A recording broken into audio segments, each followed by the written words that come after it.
ایک حدیث میں یہاں تک ارشاد فرمایا کہ جو بندہ مومن صبح کے وقت اور شام کے وقت 3 مرتبہ اعوذ باللہ السمیع العلیم من الشیطان الرجیم پڑھ لے اور اس کے بعد هو اللہ الذی لا الہ الا هو عالم الغیب والشہادہ هو الرحمن الرحیم، یہ 3 آیتیں اعوذ باللہ السمیع العلیم من الشیطان الرجیم 3 مرتبہ اس کو پڑھ لے اور اس کے فوراً بعد 3 مرتبہ سورہ حشر کے آخر کی یہ 3 آیتیں پڑھ لے تو اللہ تعالی 70,000 کے قریب فرشتے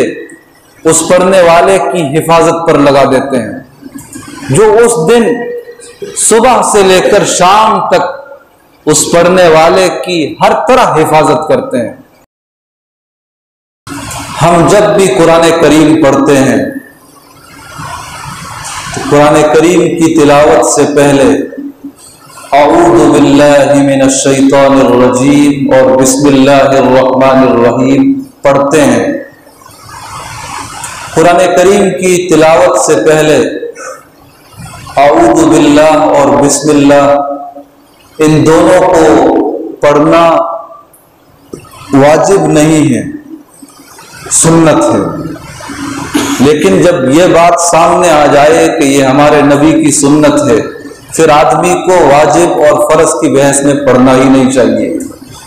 فرض اور واجب کا مقام تو بہرحال اپنی جگہ ہے، لیکن جہاں کسی چیز کے متعلق یہ معلوم ہو جائے کہ میرے نبی سے ثابت ہے، میرے نبی کی سنت ہے، تو پھر دل و جان سے اس پر عمل کرنا چاہیے۔ تو قرآن کریم کی تلاوت سے پہلے اعوذ باللہ اور بسم اللہ اس لیے ان دونوں کو پڑھا جاتا ہے کہ ان دونوں کو پڑھنا ہمارے نبی سے ثابت ہے، ہمارے نبی صلی اللہ علیہ وسلم کی یہ سنت ہے۔ اعوذ باللہ کے متعلق تو نبی اکرم صلی اللہ علیہ وسلم نے بڑی فضیلتیں احادیث میں ارشاد فرمائی ہیں۔ ہم لوگ اعوذ باللہ پڑھتے ہی رہتے ہیں، جب بھی قرآن پڑھتے ہیں یا نماز میں الحمد سے پہلے بسم اللہ اعوذ باللہ دونوں پڑھتے ہیں، لیکن ان کے کیا فائدے ہیں، اس کی کتنی فضیلتیں ہیں، کتنی برکتیں ہیں، اس طرف ہمارا خیال نہیں جاتا، اس طرف ہمارا دھیان نہیں جاتا۔ پڑھتے تو ویسے بھی ہیں، لیکن اگر ان فضائل کے، ان برکات کے استحضار کے ساتھ، ان کو ذہن میں رکھنے کے ساتھ اگر آدمی اعوذ باللہ پڑھے گا تو پھر نماز کے اندر پڑھے یا نماز سے باہر پڑھے، اس پڑھنے کی لذت ہی اور ہوگی، کیونکہ وہ سمجھے گا کہ میں یہ جو پڑھ رہا ہوں اس پر مجھے اپنے پروردگار کی جانب سے کیا کچھ ملے گا، اس پڑھنے کے نتیجے میں مجھے اس دنیا میں اور آخرت میں کتنے فوائد حاصل ہوں گے۔ اعوذ باللہ کا ترجمہ ہے میں پناہ چاہتا ہوں، پناہ مانگتا ہوں اللہ تعالیٰ کی شیطان مردود سے، میں پناہ چاہتا ہوں یا پناہ مانگتا ہوں اللہ تعالیٰ کی شیطان مردود سے۔ اس میں ایک بہت بڑی دعا بندے کی جانب سے کی گئی ہے کہ وہ شیطان مردود سے اللہ تعالیٰ کی پناہ میں آنا چاہتا ہے۔ شیطان کے متعلق تو ہر مسلمان جانتا ہے کہ وہ انسان کا کھلا ہوا دشمن ہے، ایسا دشمن جس کی دشمنی میں، جس کی عداوت میں کوئی شک نہیں، اس کا ہر لمحے یہی کام ہے کہ وہ کسی طرح مسلمانوں کو اسلام سے دور کر دے، قرآن سے دور کر دے، نماز سے دور کر دے، انہیں آپس میں اختلافات میں ڈال دے،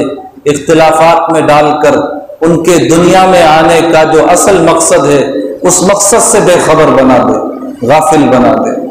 اس کے لیے وہ مختلف حربے اختیار کرتا ہے، مختلف داؤ آزماتا ہے۔ ہم لوگ تو عام لوگ ہیں، شیطان تو بڑے بڑوں پر حملہ کرتا ہے، اور جتنا انسان مقام و مرتبے کے لحاظ سے بڑا ہوتا ہے تو شیطان کا حملہ اس پر اسی شدت کے ساتھ ہوتا ہے۔ امام احمد بن حنبل رحمۃ اللہ علیہ اپنے عہد کے بہت بڑے امام گزرے ہیں۔ ان کے بارے میں لکھا ہے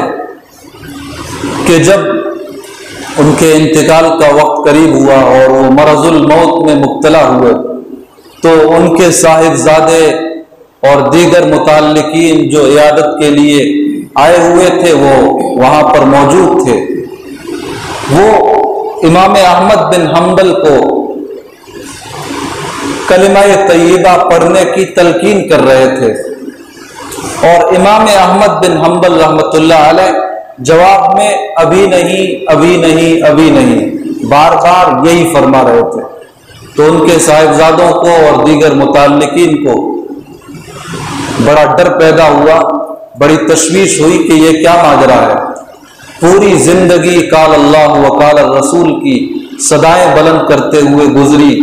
دین کی خدمت کرتے ہوئے گزری، آخری وقت ہے، ہم کلمہ پڑھنے کے لیے کہہ رہے ہیں، کلمہ طیبہ کی تلقین کر رہے ہیں اور یہ جواب میں منع کر رہے ہیں۔ بڑا ڈر ہوا، بڑی تشویش ہوئی، بڑا خوف پیدا ہوا۔ کچھ دیر کے بعد امام احمد بن حنبل رحمۃ اللہ علیہ کو افاقہ ہوا، آرام ہوا، وہ بے ہوشی اور مدہوشی کی کیفیت ختم ہوئی۔ جب ہوش و حواس بحال ہوئے تو صاحبزادوں نے اور دیگر متعلقین نے عرض کیا کہ حضرت یہ کیا ماجرا تھا کہ ہم آپ کو کلمہ شہادت تلقین کر رہے تھے اور آپ جواب میں کلمہ پڑھنے کے بجائے ابھی نہیں ابھی نہیں بار بار انہی کلمات کو دہرائے جا رہے تھے، کیا ماجرا تھا؟ تو امام احمد بن حنبل رحمۃ اللہ علیہ نے جواب میں جو بات فرمائی وہ ہم سب کے سننے سے اور سننے سے زیادہ عبرت حاصل کرنے سے تعلق رکھتی ہے۔ آپ نے فرمایا کہ شیطان مردود میرے پاس آیا تھا اور وہ یہ کہہ رہا تھا کہ احمد تو مجھ سے بچ گیا، تو میرے داؤ پیچ میں آ نہیں سکا۔ تو امام احمد بن حنبل نے فرمایا کہ ابھی نہیں، یعنی ابھی میں تیرے شر سے بچا نہیں ہوں، ابھی میں تیرے داؤ پیچ سے مکمل طور پر محفوظ نہیں ہوں جب تک کہ ایمان پر خاتمہ نہ ہو جائے۔ تو پھر اس نے دوسرا داؤ آزمایا اور علم کے تکبر میں مبتلا کرنے کی کوشش کی، اور یہ کہنے لگا کہ احمد تو اپنے علم کی وجہ سے مجھ سے بچ گیا، تو اپنے علم کی وجہ سے اپنے ایمان کو سلامت لے گیا۔ تو یہ حملہ پہلے حملے سے بھی زیادہ خطرناک تھا۔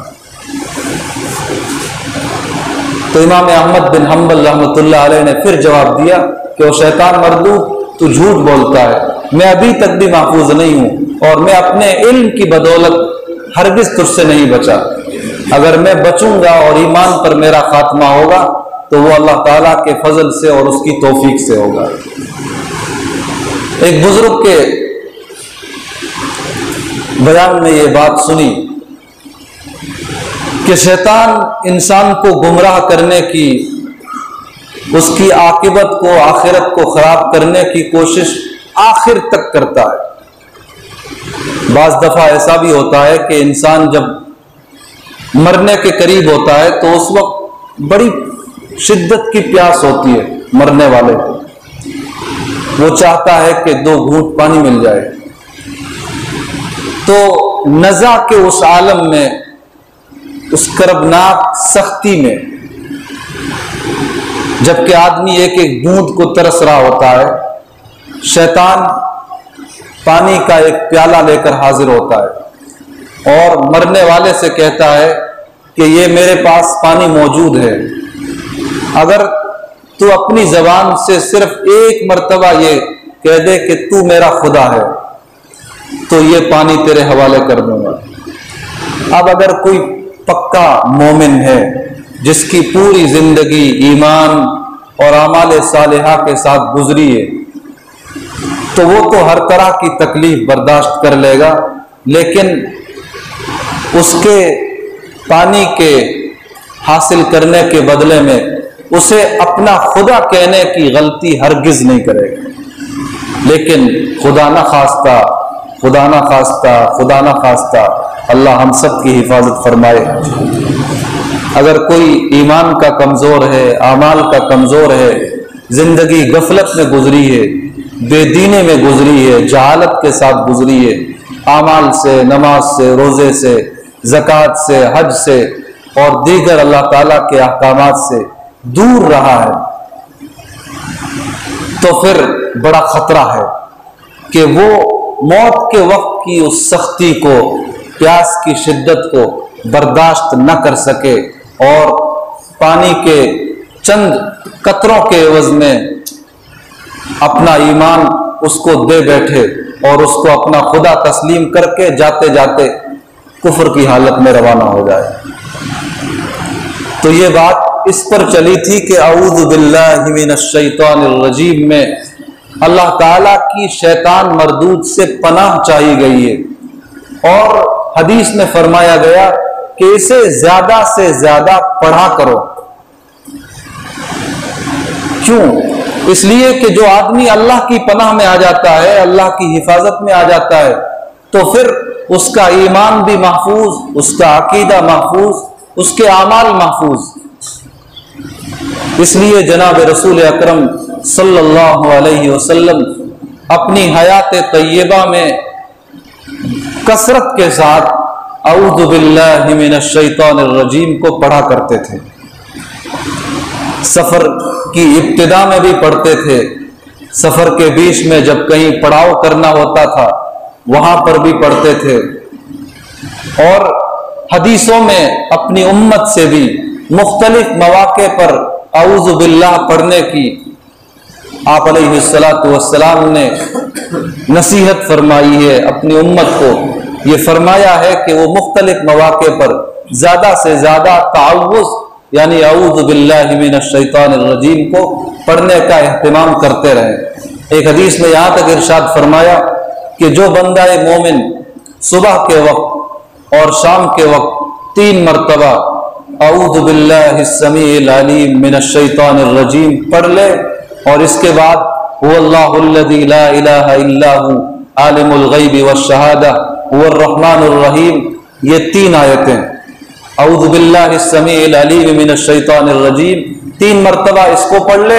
اور اس کے فوراً بعد 3 مرتبہ سورہ حشر کے آخر کی یہ 3 آیتیں پڑھ لے، تو اللہ تعالی 70,000 کے قریب فرشتے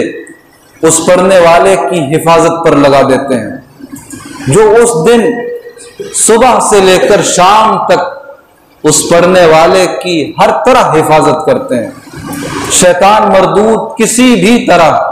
اس پڑھنے والے کے ایمان پر، عقیدے پر، اس کے اعمال پر، اس کے نظریات پر، اس کے فکر پر حملہ آور نہیں ہو سکتا۔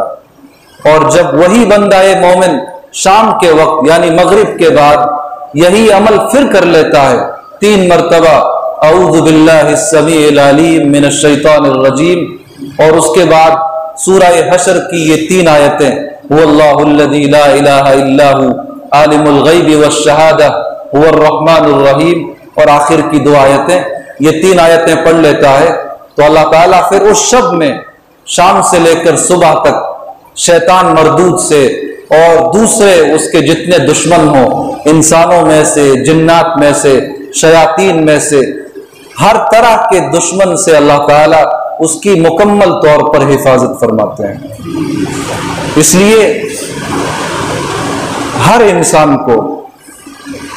مختلف مواقع پر، خاص طور سے وہ مواقع جہاں اسے کسی بھی طرح کا ٹینشن ہو، گھر میں بعض دفعہ کسی بات پر جھگڑا ہو جاتا ہے، آدمی غصے ہو جاتا ہے، یا کسی عام آدمی کے ساتھ گفتگو کے دوران بعض دفعہ تلخی اس حد تک پہنچ جاتی ہے کہ تو میں کی نوبت آ جاتی ہے، بعض دفعہ سفر میں یہی صورتحال پیش آ جاتی ہے۔ بہرحال گھر میں یا گھر سے باہر جس کسی بہانے انسان کو جب غصہ آ جائے تو غصے کے موقع پر اعوذ باللہ من الشیطان الرجیم اس کو پڑھنا چاہیے۔ ایسے ہی استنجے کے لیے جب جائے تو اس موقع پر بھی اعوذ باللہ کو پڑھ لینا چاہیے۔ اسی طرح کسی بھی طرح کی کوئی ٹینشن ذہن پر سوار ہو تو اعوذ باللہ پڑھ لینی چاہیے۔ اس کی برکت سے اللہ تعالیٰ اسے اس مصیبت سے، اس رنج سے، اس ٹینشن سے نکال دیتے ہیں، اس کے دل کو، اس کے ذہن کو ہر طرح کا سکون نصیب ہو جاتا ہے۔ تو بہرحال یہ اعوذ باللہ من الشیطان الرجیم کو پڑھنے کے بے شمار فائدے ہیں، اس لیے صرف اس کو قرآن کریم کی تلاوت سے پہلے ہی نہیں پڑھنا چاہیے، وہاں تو پڑھنا ہی پڑھنا ہے کہ سنت ہے، لیکن اس کے علاوہ ویسے بھی عام اوقات میں زیادہ سے زیادہ اعوذ باللہ کو پڑھنا چاہیے۔ اللہ تعالی ہم سب کو زیادہ سے زیادہ تعوذ کا یعنی اعوذ باللہ کا اہتمام رکھنے کی توفیق عطا فرمائے۔ ایسے ہی بسم اللہ الرحمن الرحیم، اس کا ترجمہ یہ ہے کہ میں شروع کرتا ہوں اللہ کے نام سے جو بڑا مہربان اور نہایت ہی رحم کرنے والا ہے۔ بسم اللہ کی تفسیر تو انشاءاللہ بدھ کے روز ہوگی، آج تو مختصراً یہ عرض کرنا ہے کہ بسم اللہ بھی وہ اہم عمل ہے جو ایک مسلمان کی جان ہے، اس کی شان ہے۔ بسم اللہ کے بغیر اس کا ہر کام ادھورا ہے، چاہے وہ کام دنیا کا ہو یا دین کا ہو۔ ہر کام سے پہلے بڑے ہی اہتمام کے ساتھ، بڑے تیقظ کے ساتھ بسم اللہ الرحمن الرحیم کو پڑھ لینا چاہیے۔ اللہ کے نبی صلی اللہ علیہ وسلم کی حدیث ہے کہ کوئی بھی کام کتنا ہی اہم کیوں نہ ہو، اگر اس سے پہلے بسم اللہ نہ پڑھی جائے تو پھر وہ کام بے برکت ہی رہتا ہے،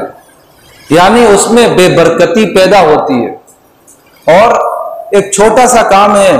لیکن آدمی نے بسم اللہ پڑھ کر اس کو شروع کیا ہے تو اللہ تعالیٰ بسم اللہ پڑھ لینے کی برکت سے اس کام میں برکت مقدر فرما دیتے ہیں۔ وہ معمولی سا کام، چھوٹا سا کام بسم اللہ پڑھ لینے کی برکت سے اس پڑھنے والے کے لیے بے شمار فوائد کا ذریعہ بن جاتا ہے، بے شمار راحتوں کا ذریعہ بن جاتا ہے۔ اس لیے ہمیں ہر کام سے پہلے بسم اللہ بھی پڑھ لینی چاہیے، خاص طور سے، ویسے تو ہر کام میں پڑھنی چاہیے لیکن خاص طور سے کھانے سے پہلے ہمیں خود بھی پڑھنی چاہیے اور گھر کے ہر ممبر کو،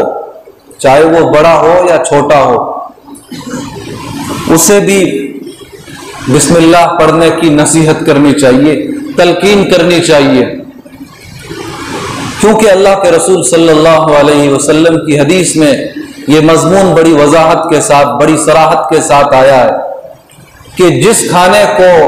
کھانے والا بغیر بسم اللہ کے شروع کرتا ہے تو اس کے ساتھ کھانے میں شیطان بھی شریک ہو جاتا ہے، اور جب کھانے میں شیطان شریک ہوگا تو ظاہر ہے کہ پھر اس کھانے میں برکت بھی ایسی ہی ہوگی، وہ کھانا بے برکتی کا ذریعہ بنے گا، اور اس کھانے کے نتیجے میں پھر اعمال میں بے برکتی ہوگی، اعمال میں کمزوری ہوگی۔ اس لیے اگر ہم یہ چاہتے ہیں